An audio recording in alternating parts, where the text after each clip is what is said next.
Welcome,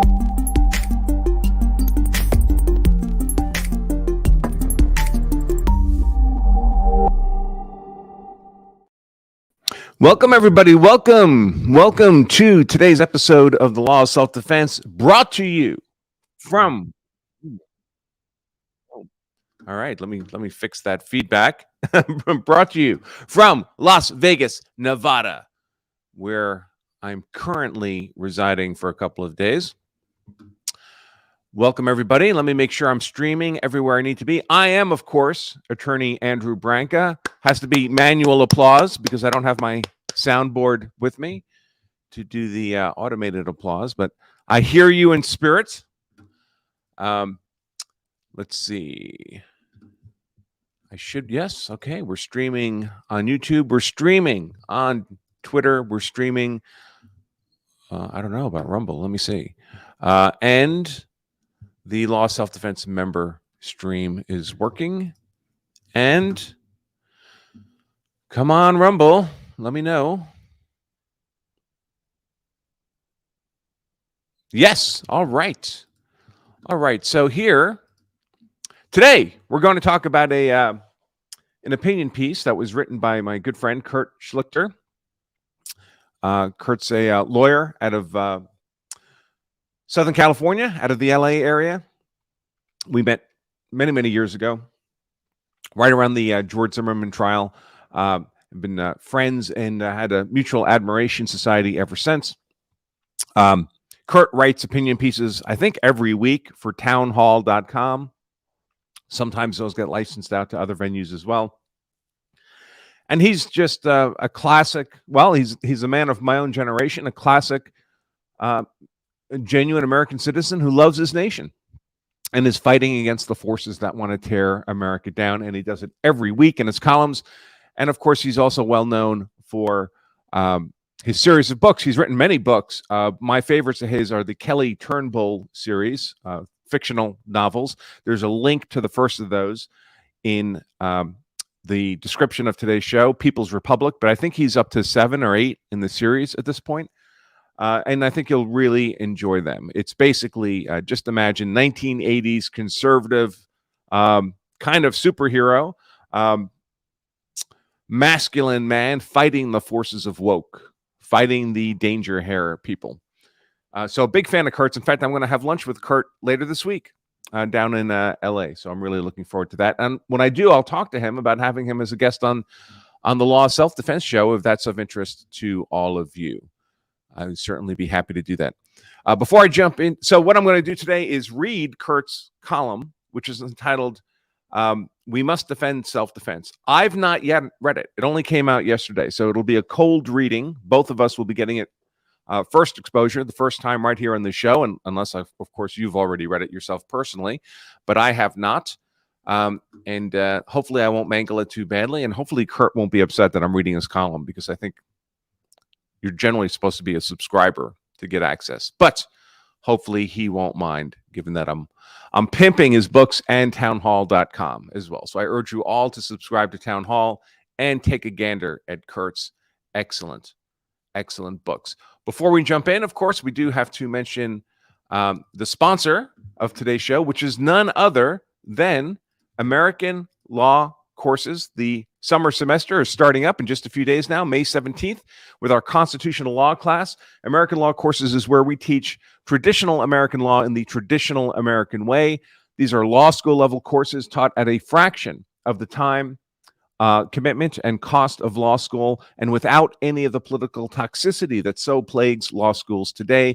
We have unbelievably qualified professors teaching these courses. Linda Deno is teaching our constitutional law course. If you look back through my shows from late last week, last Thursday, I believe, I did an extensive interview with her, over an hour interview with Linda. She's just amazing. And then she and I were both guests on Good Logic's Joe Neerman's show that same night, later that night, last Thursday. He had us on for a couple of hours, Joe did. So that was very generous of him. You can learn more about all this at AmericanLawCourses.com. And also, I want to remind all of you that if you're going to be asking questions or making comments you'd like me to address in today's show, the best way to do that is as a Law of Self-Defense member. because it's free. If you're watching this on YouTube or Rumble and you want to pose a question on those platforms, it has to be a minimum $5 YouTube Super Chat or $5 Rumble rant. Or for 99 cents, you can become a Law of Self-Defense member, get all your questions answered for free. So the 99 cents is for a 2-week trial period. After that, it's only 30 cents a day, folks. It's still less than $10 a month to get all your questions answered for free on the member dashboard, where we also live stream this content. Plus, we have at least half our content is members only content, so a couple of shows a week. And the only way to get access to those at all will be to be a Law of Self-Defense member on the Law of Self-Defense dashboard. You can take advantage of this trial opportunity right now at lawofselfdefense.com/trial. Just pop open another window and sign right up. And let me see if I can pull up a quick bio of Kurt. Let's see. I'll pull it up from the town hall. So Kurt Schlichter was personally recruited to write conservative commentary by Andrew Breitbart. That's true. He is a named partner at a growing Los Angeles trial law firm, a retired Army infantry colonel with a master's in strategic studies from the United States Army War College, and a former stand-up comic. I actually didn't know he was a former stand-up comic, but it doesn't surprise me. Kurt's a pretty funny guy in person, for sure. And he's got a quite successful legal practice in LA. Very proud of our man Kurt for his success. Sadly, I will note tragically, Kurt's mom died just last week, I believe. So my condolences, my sincere condolences to Kurt. Of course, I've already shared that with him personally. But love your loved ones, folks. Love them today, because you never know how long we'll actually have them. All right, so let's take a look here at Kurt's column. We must defend self-defense. This was published in townhall.com, which I encourage you all to subscribe to. I guess they also republished it or licensed it to another blog, Texas Insider. That's where I happen to come across this. So this is where we're getting the column. So I'm going to read this as if Kurt were reading it, with occasional, I imagine, interspersions of commentary along the way. So, quoting Kurt here. There's a war going on against our sacred right to self-defense, and we need to defend that right ruthlessly and vigorously against the communists who want us living in fear. That's Kurt calling it like it is, folks. You will. It would be a rare person you would find that would be more based than Kurt Schlichter. Continuing, and they do want us living in fear. Sheep are easier to shear than sheepdogs. If you look at what happened in New York City, where some mutant bum decided to threaten a bunch of people on a subway car, and then some heroes subdued him, and then he vapor locked, and then the usual cast of liars and race pimps screeched, you can see what they are doing. Not merely trying to disarm us, but trying to make us fear to defend ourselves at all.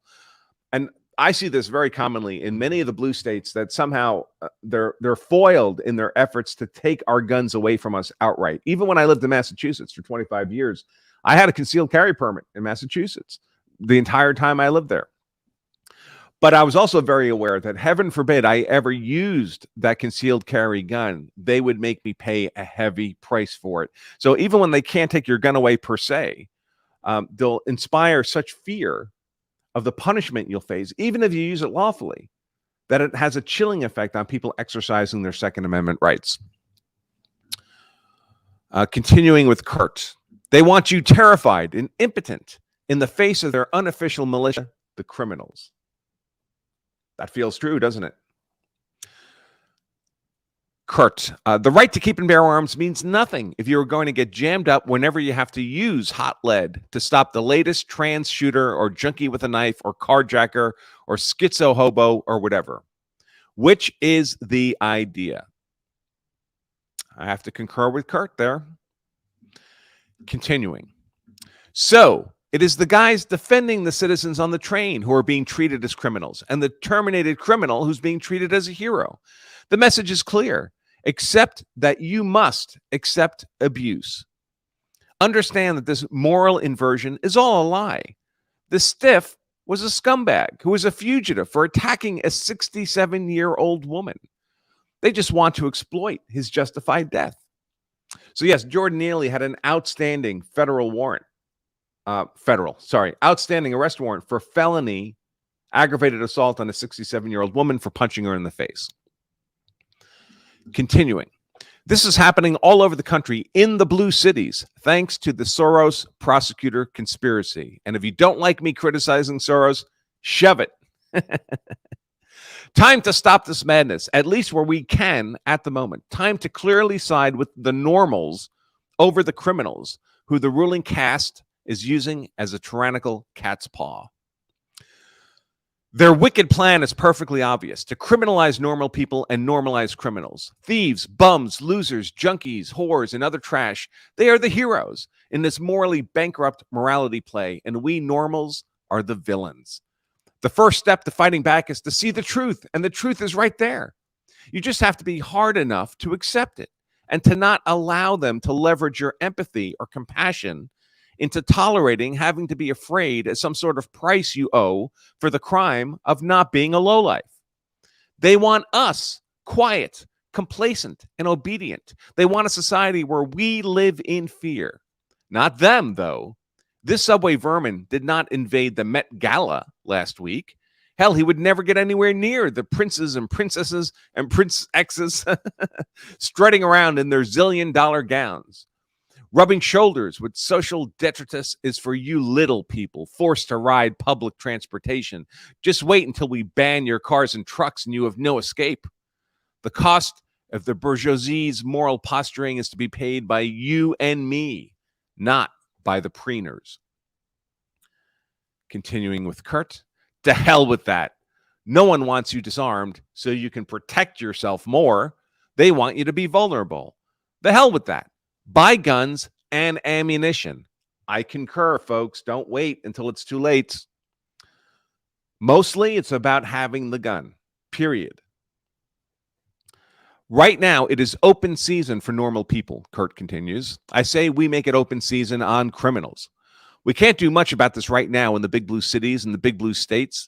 In the future, when we have more federal power, we can retake them and cleanse them of the filth the Democrats have perpetuated. But until then, the Democrat voters in the Democrat cities can suffer the consequences that the policies the Democrats voted for inflict upon them. You can choose to swim in the cesspool when you elect Dems. So don't cry that you're dripping with Schiff. Instead, we need to purge this evil within the blue cities sitting in the middle of red states that we own. It's there that we can and must act. The blue inhabitants elect Soros prosecutors and tolerate this degeneracy, but it infects us in the red. Unacceptable. We must ruthlessly use our power to break them and force them to suppress crime and other social pathologies. Among other things, that means firing the Sorosians where possible. Ron DeSantis did this. Indeed, Governor Ron DeSantis in Florida got one of the state's elected Soros prosecutors removed from office for failure to do his job, for stating that just as a matter of policy, political policy in his office, he was not going to prosecute certain quality of life crimes. Ron DeSantis did this, or driving them to resign through investigations, as in St. Louis recently. That was Kim, I'm blanking on her name, the St. Louis city prosecutor who prosecuted the McCloskeys. Kim, someone will say it in the comments. Come on, comments. You're letting me down. Kim Gardner. Thank you very much. Kim Gardner. Continuing with Kurt. Red states, if your laws do not let you fire a city or county prosecutor who is not prosecuting criminals, but is prosecuting normals, defending themselves, change the damn laws. And I don't want to hear about any alleged principle of local control. There is no principle worth having that strip us of our right to fight back against criminals. None. First, we must reiterate in the law the guiding principle that self-defense is not merely tolerated, but encouraged. It's a moral good, self-help. We should clarify that self-defense can be used to protect people, pets, and property. and that the risk of unexpected or excessive harm is on the criminal, not the citizen. Kurt makes a good point there, right? Right now, if you're confronted by a criminal and you use force that you don't reasonably expect to cause death, but they die, should that be treated the same as when a criminal is using deadly force against the victim and the victim dies? Because that's how we're attempting to do it to the Daniel Penny in the subway event. Continuing with Kurt, certain situations should be presumed self-defense, like when a citizen is surrounded by a mob on foot or in a car. Well, we do this sometimes, right? Not in that context, but we certainly have legal presumptions of a reasonable fear of imminent deadly force harm. If you're dealing with an unlawful forcible intruder in your home, that's just a policy decision by the legislature in the states that have such laws. Is there any reason the legislature couldn't pass a similar law saying that's legally presumed that you have a reasonable fear of death or imminent bodily harm if you find yourself in the midst of an unlawful riot? No, states could pass such laws. And then the burden, the risk, is on the rioters, not on the defenders. Kurt continues, we need to stop acting as if you need an excuse for taking down a criminal. You shouldn't be penalized or persecuted. You should be getting a medal. There are a variety of ways to do this, and a lot of them are pretty technical legal changes, but here's a summary. All right, good. Kurt's got some meat. Kurt's bringing meat to the table. Stop the Soros allies by allowing attorney generals to take control of cases where self-defense is at issue and dismiss them instead of letting local prosecutors put citizens through the ringer. Okay, so on this one, the left does this all the time. The left takes away local control of prosecution in self-defense cases if the local prosecutor doesn't want to bring the case. This happened with George Zimmerman, for example. The Zimmerman shooting of Trayvon Martin was investigated in depth by local law enforcement and local prosecutors for weeks. And they concluded it was a clear-cut case of self-defense. They refused to prosecute George Zimmerman to the point where the local prosecutor resigned rather than bring charges against George Zimmerman. So what did they do? They removed the case from the local prosecutor and they handed it off. The state took over the case and they handed it off to a politically motivated prosecutor they brought in from another part of Florida, Angela Corey. And Angela Corey was more than happy. She was highly politically motivated to prosecute George Zimmerman, and so she did. So if the left is willing to do this, when it means taking over a self-defense case in order to prosecute the defender, why can't the right do the same thing? Take over a local self-defense case when the defender is being persecuted for political purposes by the local prosecutor and dismiss the case. Of course, this only works if the state level attorney general is himself not a leftist. So it only works in red states. But in red states, this would be a viable policy move. Kurt continues. Create procedures that make it hard for prosecutors to charge clear self-defense cases and easy to dismiss cases before they even get to a jury. You could do that. I mean, I can see ways to do that. You could have, for example, a genuine probable cause standard, which we don't have in America, that it's literally more probable than not that it was not self-defense before it goes to trial. One way we have of doing that today is self-defense immunity hearings, which are increasingly popular across the states, have their pluses and minuses, have their risks, but it's a way to get a final adjudication on whether something was self-defense without the matter having to go to a jury. It's not a perfect solution, certainly, but it's a useful tool to have in the toolbox. Kurt continues. In cases of presumed self-defense, like where the accused has no serious criminal record, but the victim is a felon, allow the accused to give evidence to the grand jury too. Usually, only prosecutors give evidence to the grand jury, hence how they can indict a ham sandwich, and also require that any indictment be issued only where self-defense is defeated beyond a reasonable doubt. So, this is an interesting approach. Normally, the grand jury is only supposed to decide basically if there's probable cause that it was not self-defense.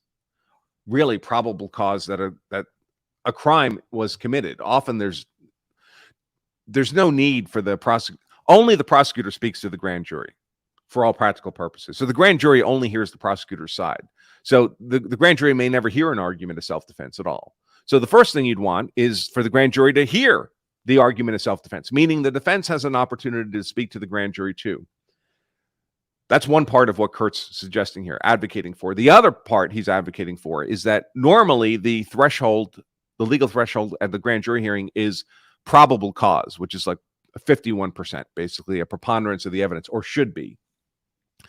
At trial, the burden's on the state to disprove self-defense beyond any reasonable doubt. Kurt's advocating we apply that trial standard at the grand jury level in cases of self-defense. And I would support that 100%. I have another idea too. I'm not sure if Kurt covers it, so we'll continue with him. Kurt continues. Then allow an appeal at that stage, at the grand jury stage. That might be a self-defense immunity hearing after a grand jury indictment, for example. Kurt continues. Only after a case gets past all that can the case proceed to an actual trial. And I agree with Kurt. We should have a lot of barriers in reasonable cases of self-defense where there's a viable self-defense argument to be made. Because otherwise what happens is they use the process of the trial itself as the punishment. That's what they did to George Zimmerman. The local prosecutor, the local police investigated for weeks, concluded it was self-defense. Ultimately, when it got to a jury, the jury acquitted George in a matter of hours of all charges in the case. But in the intervening 14 or 15 or 16 months, George Zimmerman was being tortured. And he never knew if he was going to get acquitted or convicted. He was looking at a life sentence. And even after the trial, because of all the propagandizing, very few people watched the actual trial like I did. And if you didn't watch the actual trial, the only view of the evidence you have is what was filtered through the media. And most people to this day believe that George Zimmerman's acquittal was a miscarriage of justice, that he murdered Trayvon Martin, that was an unlawful killing, and George Zimmerman's never gotten his normal life back. So the process was used as a punishment, even though technically he won at trial with his acquittal. Continuing, and if the accused is acquitted on self-defense, the county charging him should pay his attorney's fees and damages for the hell it put him through. This is what I advocate as my Kyle's law. In fact, I would take it a step further and make the prosecutor personally, partially responsible for reimbursing the defendant for such a case. If the jury concludes that the prosecutor failed to prove, I would argue, Kurt's not saying this, but I would argue, if the jury makes a special finding, jury form finding, that the prosecutor didn't even disprove self-defense by a preponderance of the evidence, when they know going in that they have to disprove self-defense beyond any reasonable doubt, I would hold the prosecutor themselves personally responsible for fees and costs and damages. Let's see. Continuing with Kurt.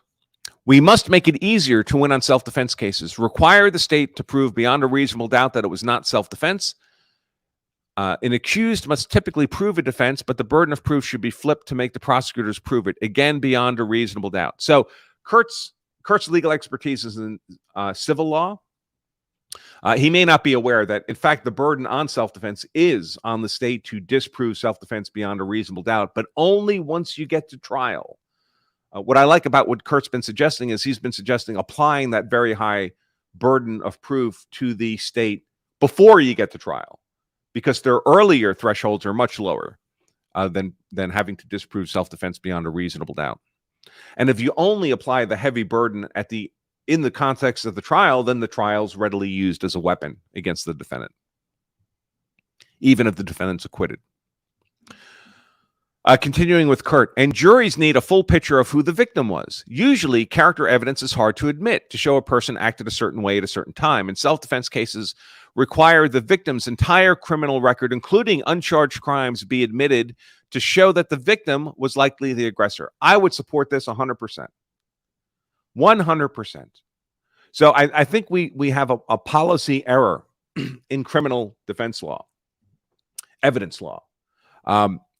Because normally you want character evidence excluded I would want character evidence excluded if it's character evidence about the defendant who's facing legal peril. You should not be convicted because people are saying you're just generally a bad person. You're only supposed to be convicted if this of the particular charge with you're charged with the particular crime with which you're charged, if the prosecutor can prove each and every element of that crime beyond a reasonable doubt. And general character evidence should have nothing to do with that if you're the defendant.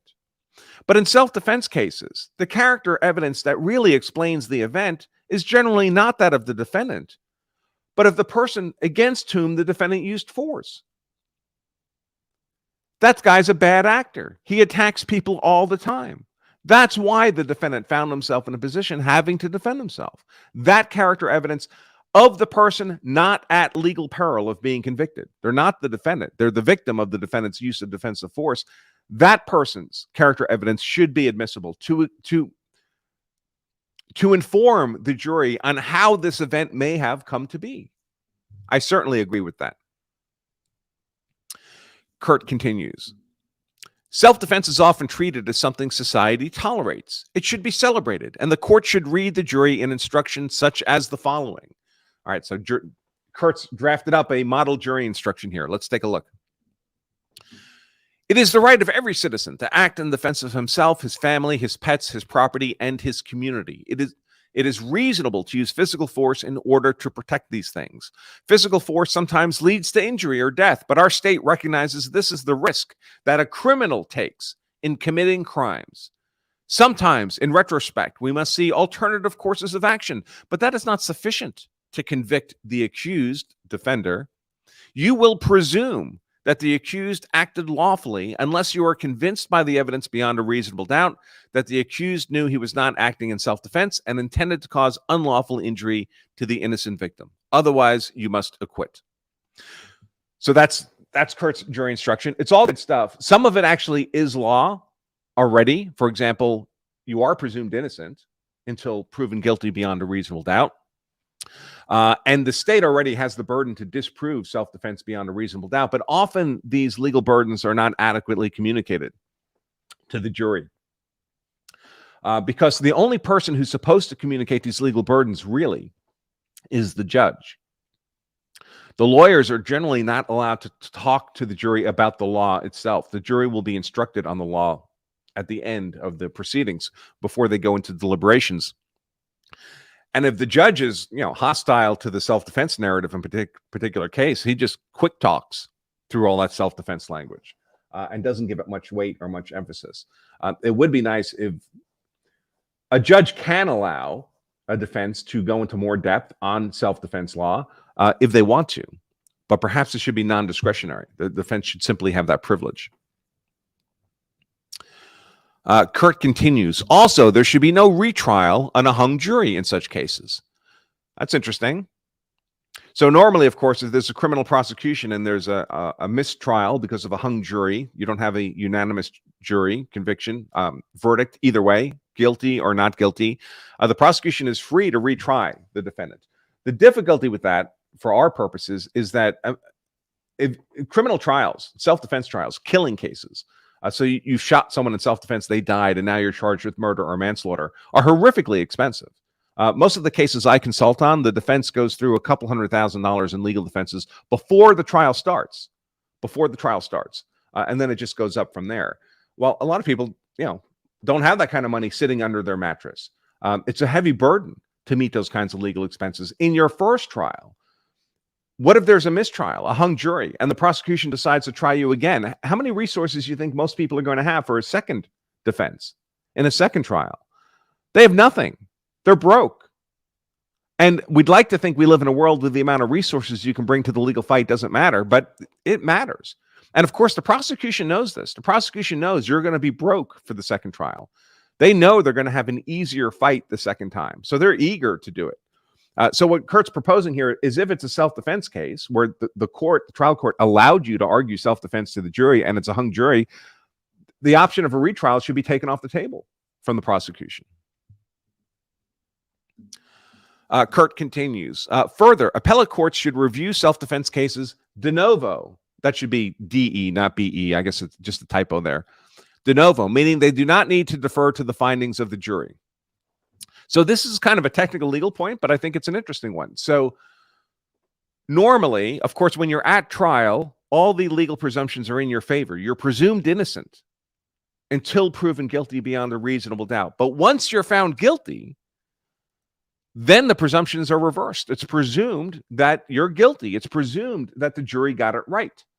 And so when you're on appeal, the appellate court, they don't typically look at the facts, look at the evidence as if they were judging it for themselves. They defer to the apparent conclusion of the jury that found you guilty.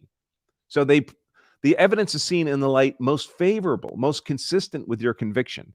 What Kurt's arguing here is that that shouldn't be the standard. The appellate court should not defer to the trial jury. They should look at the facts de novo, as if they were evaluating them for the first time themselves. Kurt continues, and governors should aggressively use their pardon power to rectify miscarriages of justice, like Greg Abbott of Texas promised to do, but has not yet done for framed self-defendant Daniel Perry in Texas.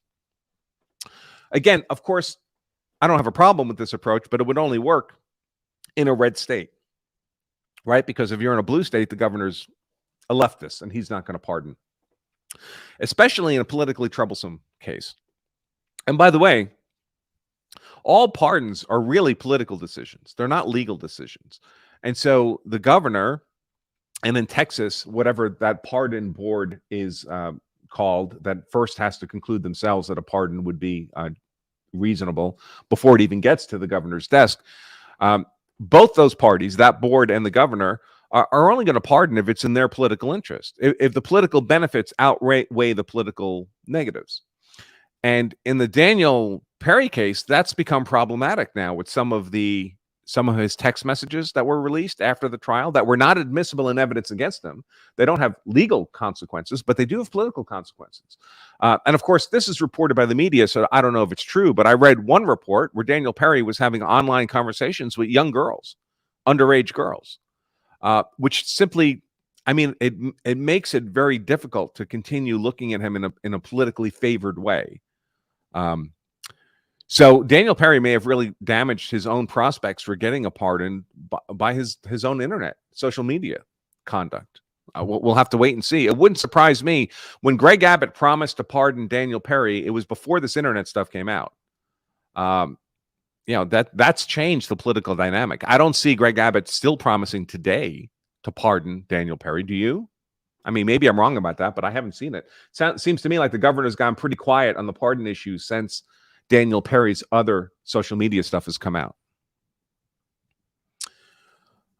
Kurt continues, if the law does not allow a governor of a red state to pardon those wrongfully convicted despite a self-defense claim, red state legislators should change the law. It's just a policy decision. That sounds fine. So, for example, Texas could get rid of the requirement that the board first recommend a pardon and simply return the pardon power to the Texas governor as a plenary power.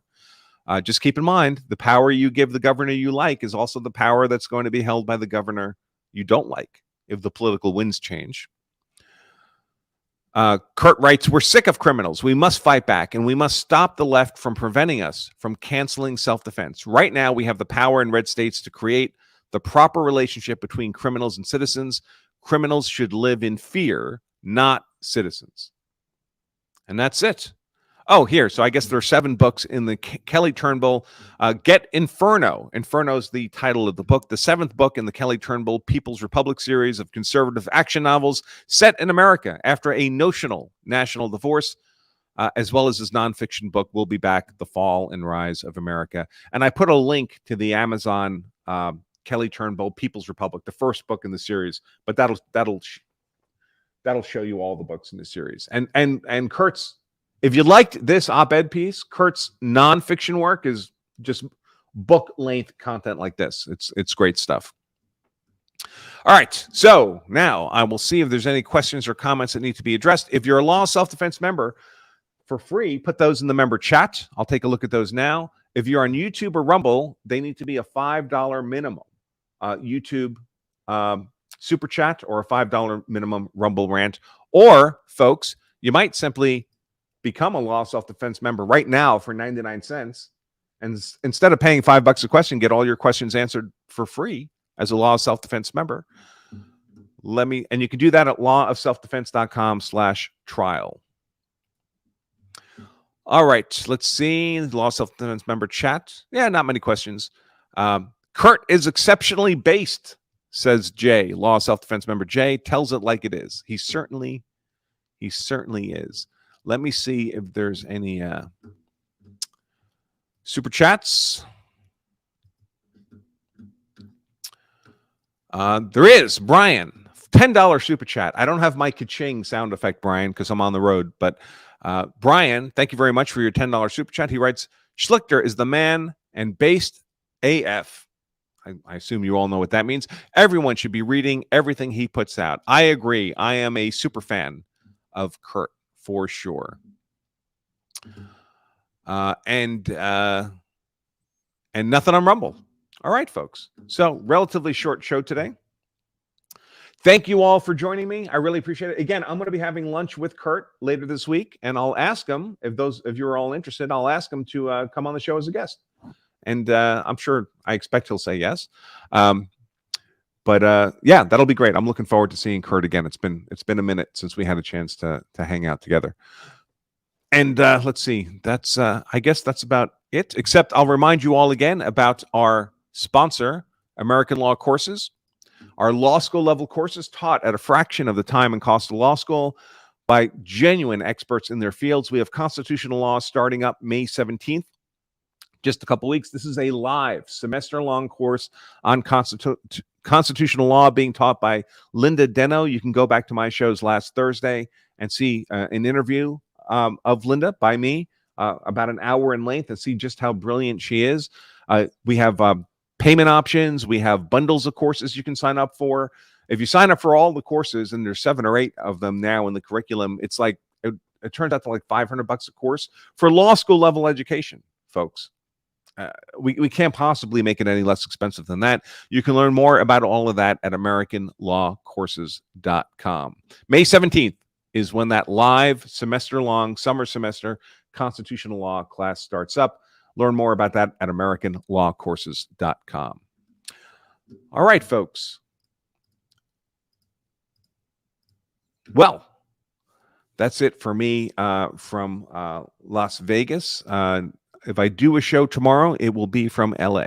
We'll have to see how the travel works out. But until we meet again, hopefully tomorrow, of course, remember, if you carry a gun so you're hard to kill, carry a gun like Kelly Turnbull in the Kurt Schlichter series. He has definite preferences in guns, leaning heavily towards the 1911 and 45 ACP, as you'll read about in the Kelly Turnbull books. I believe he carries a Wilson Combat 1911, if I recall correctly. But if you carry a gun so you're hard to kill, so your family is hard to kill, that's why I carry a gun. So I'm hard to kill, so my family is hard to kill. You also owe it to your friends and family to make sure you know the law, so you're hard to convict. Until next time, I remain Attorney Andrew Branca for Law of Self-Defense. Stay safe.